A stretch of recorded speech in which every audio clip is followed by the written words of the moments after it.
Welcome আমার প্রিয় ভাই বোনেরা।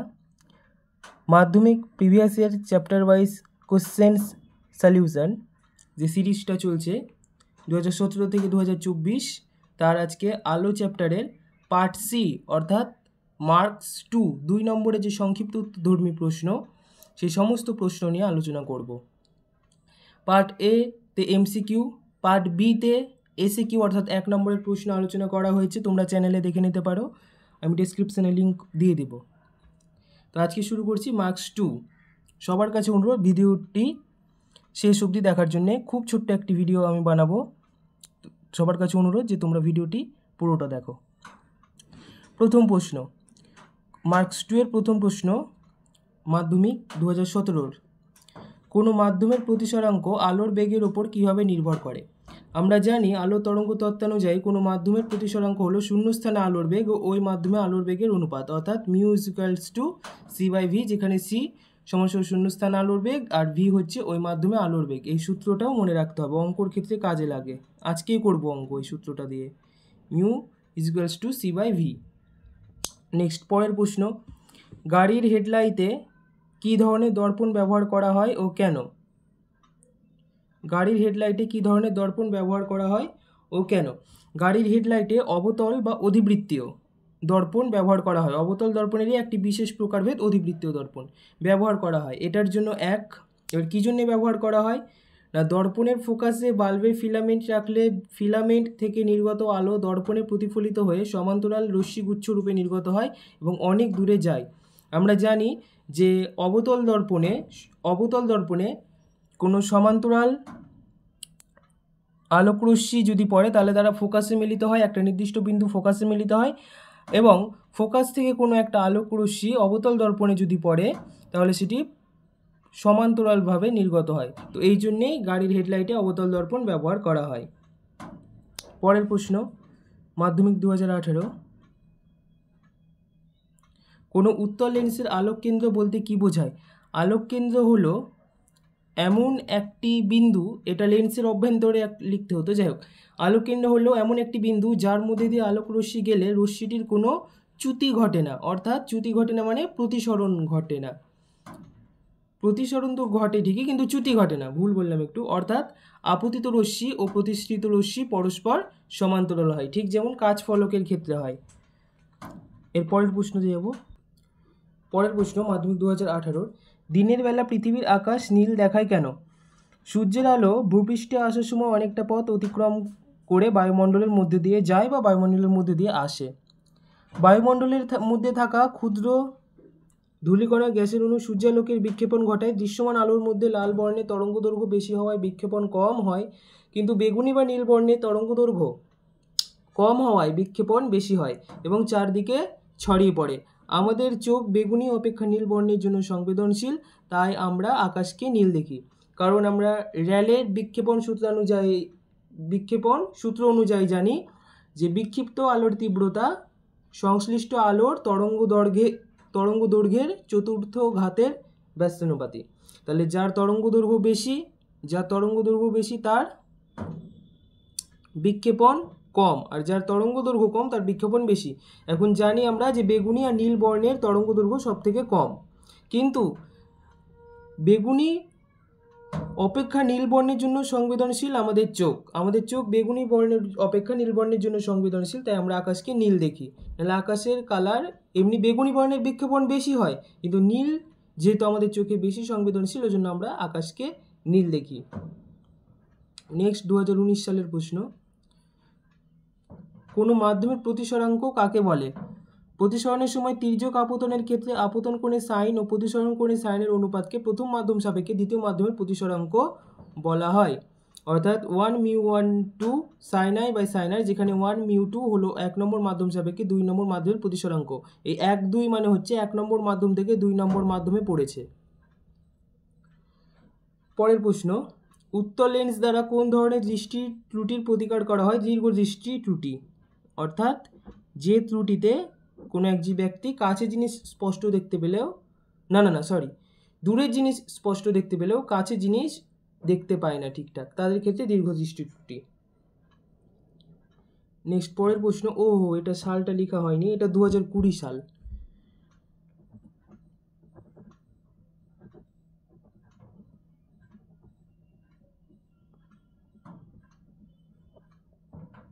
2020। একটি সরল ক্যামেরা দ্বারা গঠিত প্রতিবিম্বের দুটি বৈশিষ্ট্য লেখো। একটি সরল ক্যামেরাতে কি লেন্স ব্যবহার করা হয়? উত্তল লেন্স। তাই জন্যে উত্তল লেন্স দ্বারা গঠিত প্রতিবিম্বের যা যা বৈশিষ্ট্য সেই বৈশিষ্ট্যগুলোই হবে উত্তর। তাহলে যেহেতু সরল ক্যামেরাতে উত্তল লেন্স ব্যবহৃত হয়, তাই এর দ্বারা গঠিত প্রতিবিম্বের বৈশিষ্ট্য হলো প্রতিবিম্ব সৎ হয়, দুই প্রতিবিম্ব অবশীর্ষ ও ছোট হয়। 2020 সালের প্রশ্ন, অসীমে অবস্থিত কোনো বিস্তৃত বস্তুর অবতল দর্পণ কর্তৃক প্রতিবিম্ব দর্পণের সামনে কোথায় গঠিত হবে? প্রতিবিম্বটির একটি বৈশিষ্ট্য লেখো। অসীমে থাকা বিস্তৃত বস্তুর ক্ষেত্রে অবতল দর্পণ ফোকাস তলে প্রতিবিম্ব গঠন করে, কারণ আমরা জানি যে অসীম থেকে কোনো বস্তু থেকে আলোক রশ্মি সমান্তরাল রশ্মি রূপে আগত হয়। ধরে নেওয়া হয় সমান্তরাল রশ্মি রূপে পড়ছে, এখন সমান্তরাল রশ্মি তো ফোকাস তলেই মিলিত হবে, ওই জন্য প্রতিবিম্ব ফোকাস তলে গঠন করে। এবং এর বৈশিষ্ট্য কি না, প্রতিবিম্বটি আকারে ছোট ও অসৎ হয়। পরের প্রশ্ন, লঘুতর থেকে ঘনতর মাধ্যমে প্রতিসরণে আলোক রশ্মির চ্যুতি কোণ নির্ণয় করো, যেখানে আপতন কোণ I ও প্রতিসরণ কোণ R। লঘুতর থেকে আমরা জানি লঘুতর থেকে ঘনতর মাধ্যমে প্রতিসরণের ক্ষেত্রে আলোক রশ্মি অভিলম্বের দিকে সরে আসে, সেক্ষেত্রে আপতন কোণ প্রতিসরণ কোণের থেকে বড় হয়। কেমন ব্যাপারটা? এই ধরলাম একটা মাধ্যম, এটা আলোক ভুল হয়ে গেল। তাহলে প্রতিসরণের ক্ষেত্রে এই ধরলাম একটা আলোক রশ্মি, এই প্রতিসরণ হলো, এই আলোক রশ্মি পড়লো আর এই বেরিয়ে গেল, তাহলে কোনটা বড় হচ্ছে? আপতন কোণ বড় হচ্ছে, প্রতিসরণ কোণ ছোট হচ্ছে। তাহলে আপতন কোণ গ্রেটার দেন প্রতিসরণ কোণ, অতএব চ্যুতি কোণ হচ্ছে I - R। পরের প্রশ্ন, সূর্যালোকে গাছের পাতাগুলি সবুজ দেখায় কেন?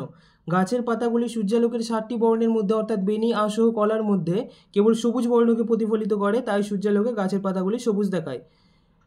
এটা প্রত্যেকটা বৈশিষ্ট্যের ক্ষেত্রেই হয়। যেমন যদি বলে যে একটি লাল ফুলকে লাল দেখায় কেন, তাহলে উত্তর একই হবে, যে সূর্যালোকে 7টি বর্ণের মধ্যে লাল বর্ণকে প্রতিফলিত করে, বাকি সব বর্ণকে সে কী করে? শোষণ করে নেয়।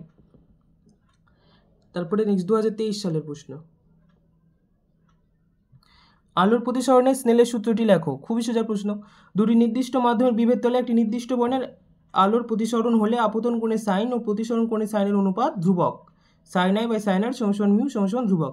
কিন্তু এই কথাটা লিখতে হবে, এই যে দুটি নির্দিষ্ট মাধ্যমের বিভেদ তলে একটি নির্দিষ্ট বর্ণের আলোর প্রতিসরণ, একটি নির্দিষ্ট বর্ণের, এই অবধি, এটা হচ্ছে খুব ইম্পর্টেন্ট। এটা যদি না হয় তাহলে কিন্তু স্নেলের সূত্র প্রযোজ্য হবে না।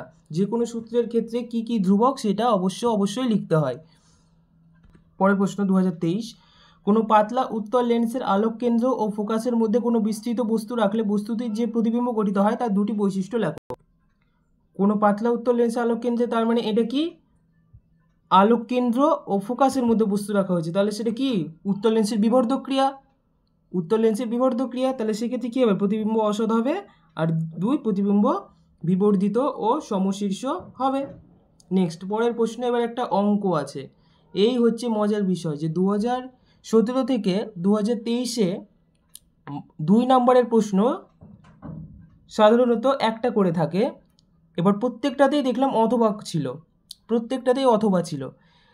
আর 2017 থেকে 2023 সালের মধ্যে যে প্রশ্নটা এসেছে সেগুলো 2 নম্বরে যে প্রশ্নগুলো ছিল সেগুলো হচ্ছে সব থিওরিটিক্যাল, মানে কোনো অঙ্ক বা ম্যাথমেটিক্যাল প্রবলেম আসেনি। কিন্তু এবার 2024 সালে ম্যাথমেটিক্যাল প্রবলেম এসছে, এটাই হচ্ছে একটা অদ্ভুত বিষয় বা নতুন বিষয়। তো যাই হোক, এমনি আলো চ্যাপ্টার থেকে আসবে 2 নম্বরের একটা প্রশ্ন, কিন্তু একটার সাথে আর একটা অথবা থাকছে প্রত্যেক বছরে। প্রথম তো না, 2024 সালে প্রথম গাণিতিক প্রশ্ন, একটি সমবাহু প্রিজমের পৃষ্ঠে একটি আলোক রশ্মি কত কোণে আপতিত হলে রশ্মিটির ন্যূনতম চ্যুতি কোণ 20 ডিগ্রি হবে? ন্যূনতম চ্যুতি কোণের একটা ফর্মুলা আছে, সেটা হচ্ছে এরকম, del m = 2i - a, del m = 2i - a। আসলে আমরা যে সমীকরণটা পড়েছি I1 + I2 - a, এই সমীকরণটা থেকেই এসছে। এবার ন্যূনতম চ্যুতি কোণের ক্ষেত্রে কি হয়, এই I1 আর I2-কে সমান ধরে নেওয়া হয়, আর I1 I2 যদি সমান হয়ে যায় তাহলে এটা হয়ে যাবে 2i, আর মাইনাসে ছিল তো মাইনাসে ছিলই। তো এখন বলেছে যে ন্যূনতম চ্যুতি কোণ 20 ডিগ্রি হবে। এই del mটা হচ্ছে ন্যূনতম চ্যুতি কোণ, এই del mটাকেই বলা হচ্ছে ন্যূনতম চ্যুতি কোণ। 2i টাকে বলা হচ্ছে টু তো না, টু তো আমরা সংখ্যা, আর আইটা হচ্ছে আপতন কোণ, আর এটা হচ্ছে প্রিজমের প্রতিসারক কোণ, এটা জানা আছে, প্রিজমের প্রতিসারক কোণ। কি কি জানতে চেয়েছে? ন্যূনতম চ্যুতি কোণ বলে দিয়েছে, আর আপতন কোণ জানতে চেয়েছে, কত কোণ আপতিত হলো, অর্থাৎ আপতন কোণ জানতে চেয়েছে। আর প্রিজমের প্রতিসারক কোণ কত হবে? সমবাহু প্রিজম মানে প্রতিসারক কোণ কত? 60 ডিগ্রি। তাহলে কি কি দিয়েছে? ডেল এম এর মান দিয়ে দিয়েছে। ডেল এম কত? ডেল এম আছে 20 ডিগ্রি। তাহলে ডেল এম 20 ডিগ্রি সমান সমান 2i মাইনাস 60 ডিগ্রি লিখতে পারি। বা এবার এটাকে যদি ঘুরিয়ে লিখি তাহলে 2i মাইনাস 60 ডিগ্রি সমান সমান 20 ডিগ্রি লিখতে পারি। তাহলে বা 2i সমান সমান 20 ডিগ্রি, 60 ডিগ্রিটা মাইনাস 60 ডিগ্রি, এদিকে হয়ে গেল প্লাস 60 ডিগ্রি, এখানে করছি। তাহলে 2i সমান সমান 60 আর 20 80 ডিগ্রি, তাহলে i সমান সমান কত হলো? 40 ডিগ্রি। i সমান সমান হলো 40 ডিগ্রি। তাহলে অতএব রশ্মিটির ন্যূনতম চ্যুতি কোণ 20 ডিগ্রি হবে যখন আপতন কোণ হবে 40 ডিগ্রি। লাস্ট এবং ফাইনাল 2024 সালের অঙ্ক, এটা একটু জটিল অঙ্ক। 2 মিলিমিটার বেধের একটি কাচের ফলক অতিক্রম করতে কত সময় লাগবে? 2 মিলিমিটার বেধের একটি কাচের ফলক অতিক্রম করতে কত সময় লাগবে তা গণনা করো। প্রশ্নটা মনে হয় ভুল টুকেছি আমি। আচ্ছা, প্রশ্নটা মনে হয় আমি একটু ভুল টুকেছি। তো যাই হোক, 2 মিলিমিটার বেধের একটি কাচের ফলক অতিক্রম করতে কত সময় লাগবে? এখানে আলোক রশ্মি হবে। 2 মিলিমিটার বেধের একটি কাচের ফলক অতিক্রম করতে আলোক রশ্মির কত সময় লাগবে, এরকম টাইপেরই কিছু একটা হবে। কারণ এখন তো প্রশ্ন দেখতে পারবো না, আমি প্রশ্ন আমার কাছে নাই, আমি ফোন থেকে প্রশ্ন লিখেছি, তাহলে ভিডিওটা বন্ধ করতে হবে। তো আমি এটা করে দিচ্ছি, যদি অসুবিধা হয় তাহলে আমি পরে একটা অঙ্কর মানে যেগুলো এসছে প্রিভিয়াস ইয়ার ম্যাথমেটিক্যাল প্রবলেম, সাধারণত 3 নম্বরে আসে, সেগুলো নিয়ে যখন করব তখন আমি এটা করে দেব। তো 2 মিলিমিটার বেধের একটি কাচের ফলক অতিক্রম করতে আলোক রশ্মির কত সময় লাগবে? আমরা জানি মিউ সমান সমান সি বাই ভি, একটু আগে করলাম প্রতিসরাঙ্কের সঙ্গে আলোর বেগের সম্পর্ক, mu is equal to C by V. এবার এখানে এই মিউটা কি দিয়েছে? কাচের প্রতিসরাঙ্ক 1.5 দিয়েছে, তার মানে আমাকে দিয়েছে মিউ এ থেকে জি। এ মানে কি? এ মানে বায়ু, জি তার মানে বায়ু থেকে কাচে আলোক রশ্মিটা পড়েছে, আর এটা মানে হচ্ছে বায়ু সাপেক্ষে কাচের প্রতিসরাঙ্ক কত বলেছে? 1.5, এটা বলে দিয়েছে। তাহলে অতএব কী লিখতে পারি? মিউর বদলে লিখবো 1.5 সমান সমান সি এর মান কত? শূন্যস্থানে আলোর বেগ, সি মানে শূন্যস্থানে আলোর বেগ কত? শূন্যস্থানে আলোর বেগ 3 × 10⁸, 3 × 10⁸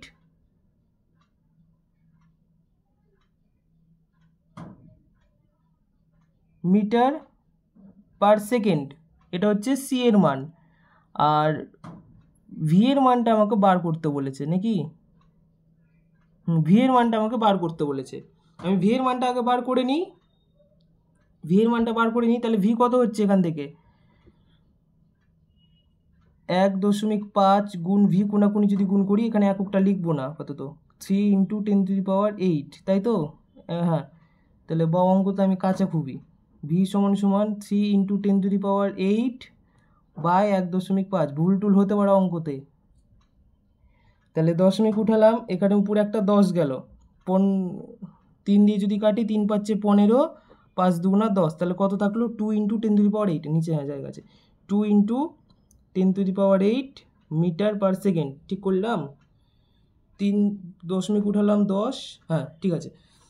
তাহলে এবার কি পেলাম? তাহলে কাচের মধ্যে আলোর বেগ কত পেলাম? 2 × 10⁸ মিটার পার সেকেন্ড, কিন্তু বলেছে এবার 2 মিলিমিটার বেধের, তার মানে 1 সেকেন্ডে অতিক্রম করছে এতটা, 1 সেকেন্ডে অতিক্রম করছে এতটা। এটা একটু জটিল অঙ্ক আছে, কালিটা একটু পাল্টাই। হ্যাঁ, তাহলে 2 × 10⁸ মিটার পার সেকেন্ড মানে কি? 1 সেকেন্ড অতিক্রম করছে এতটি। তাহলে 2 মিলিমিটার বেধ কত অতিক্রম করতে কত সময় লাগবে? 2 মিলিমিটারকে প্রথমে মিলিমিটার, 2 মিলিমিটার আছে তাহলে এটাকে মিটার করব, না হলে এই মিটারটাকে মিলিমিটার করব। কোনটা করব? মিলিমিটারটাকে মিটার করব। তাহলে 2 মিলিমিটার সমান কত মিটার হবে? 2/1000 দিয়ে মিলিমিটার, হ্যাঁ 1000 দিয়ে ভাগ করব, তাহলে 1000 দিয়ে ভাগ, তাহলে সমান লিখতে পারি 0.10 0.002 বা এটাকে লেখা যেতে পারে 0.002। তাহলে 2 × 10⁸ মিটার পার সেকেন্ড মানে কি 2 × 10⁸ মিটার দূরত্ব অতিক্রম করে কত সেকেন্ডে? 1 সেকেন্ডে।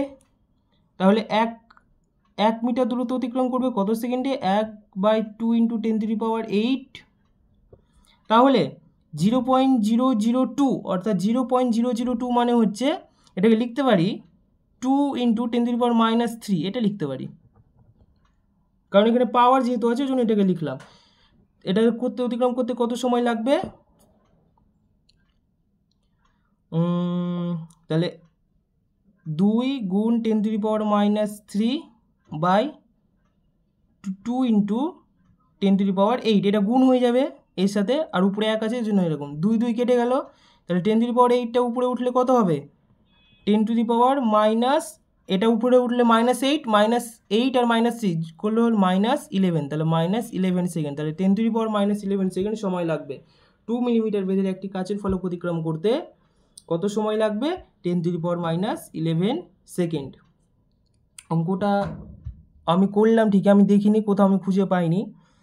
ঠিক না ভুল হলো আমি জানি না, আমি এটা কমেন্টে লিখে দেবো, আর যদি ভুল হয় তাহলে পরে আমি ওই ভিডিওটা আলোচনা করে দেবো। তো এই অবধি থাকলো, এতে হলো মার্কস 2 এর প্রশ্ন। এরপরের ভিডিওতে মার্কস 3 প্রশ্নগুলো নিয়ে আলোচনা করব। ভালো লাগলে ভিডিওতে একটি লাইক অবশ্যই করে দিও, কমেন্ট করো যে ভিডিওগুলি কেমন লাগছে, এবং চ্যানেলটিকে অবশ্যই সাবস্ক্রাইব করে দিও। আজকের মতো এই পর্যন্তই, সবাই ভালো থাকবে, থ্যাংক ইউ।